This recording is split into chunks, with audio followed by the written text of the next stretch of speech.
सभी जानते हैं कि एक गुरु का जीवन में क्या महत्व होता है। हम बचपन में सबसे पहले गुरु हमारी माँ होती हैं, उसके बाद हम स्कूल में जाते हैं तो हम वहाँ मेरे शिक्षक होते हैं, वहाँ गुरु होते हैं। लेकिन हमारे जीवन को सही दिशा दिखाने वाले गुरु, जीवन की नैया को पार लगाने वाले गुरु, उनकी बात मैं आज कर रही हूँ। कहा जाता है कि गुरु बिन ज्ञान नहीं, जीवन में मान नहीं। गुरु बिन ज्ञान नहीं, जीवन में मान नहीं। गुरु वह दीपक के समान है जो हमें अंधकार से प्रकाश की ओर ले जाते हैं। के बारे में क्या बोलूँ मैं, जितना बोलूँ उनके बारे में कम ही है। गुरु का ज्ञान हमें जीवन की सच्ची राह दिखाता है। गुरु का ज्ञान हमें जीवन की सच्ची राह दिखाता है। गुरु की कृपा से ही हम इस भाव सागर से पार हो पाते हैं। मैंने इससे खुद अपने जीवन में अनुभव किया और देखा कि मेरे जीवन में जितनी कठिनाइयाँ आई, कठिनाइयाँ आई, गुरुदेव ने मेरा हर एक पग पग पर मेरा सहारा बने। माता जी, गुरुदेव दोनों मेरा एकदम सहारा बने।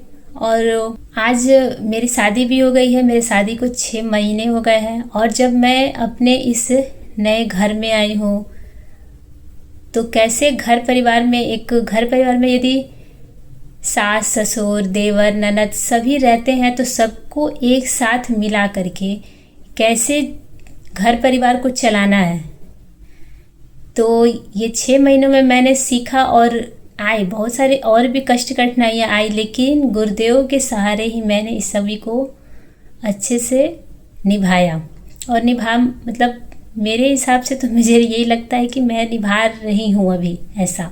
अब आगे भी गुरुदेव की कृपा ऐसे ही बनी रहे कि मैं इसे और भी आगे अच्छे से गुरुदेव ने जैसे बोला वैसा ही मैं इस परिवार को भी वैसे ही ढालूं। गुरुदेव जैसे बोले, गुरुदेव ने बोला भी है कि जीवन है तो परेशानियां तो आएंगी ही, तो उन परेशानियों को कैसे हम हैंडल करें उसके बारे में गुरुदेव ने बताया है कि अपने आवश्यकताएं कम करें और परिस्थितियों से तालमेल बिठाएं।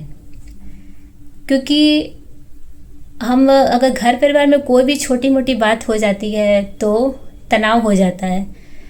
तो तनाव क्यों होता है? क्योंकि हम जो सोचते हैं कि मेरे वो हिसाब से ऐसा हो, अगर वो होता नहीं है तो फिर परेशानी होती है, फिर तनाव होता है कि अरे ऐसा नहीं हुआ। लेकिन गुरुदेव क्या कहें कि परिस्थितियों से हमें तालमेल बिठा के रखना है। तो हमें उस समय क्या सोचना चाहिए कि हमको अपना नज़रिया, गुरुदेव ने बोला कि हमको अपने वहाँ नज़रिया बदल देना चाहिए। क्योंकि हम ऐसा सोच के रखे, ऐसा हुआ नहीं तो छोड़ो, कोई बात नहीं, अब ये गुरुदेव की मर्जी समझ के हम उसको अपना लेंगे। चलो अपने नज़रिए को बदल दे कि जाने दो, जो होगा गुरुदेव वो अब देखेंगे। ऐसा इसी सब चीज़ को लेके मैं अभी 6 मंथ हुआ और मैं अभी बहुत ही अच्छे से अपने घर परिवार को देख पा रही हूँ। बस आगे गुरुदेव से इतने प्रार्थना है कि बस वो मुझे शक्ति दे, साहस दे, धैर्य दे कि मैं अच्छे से सब कुछ कर पाऊँ और आप सभी का आशीर्वाद मिले। जय गुरुदेव।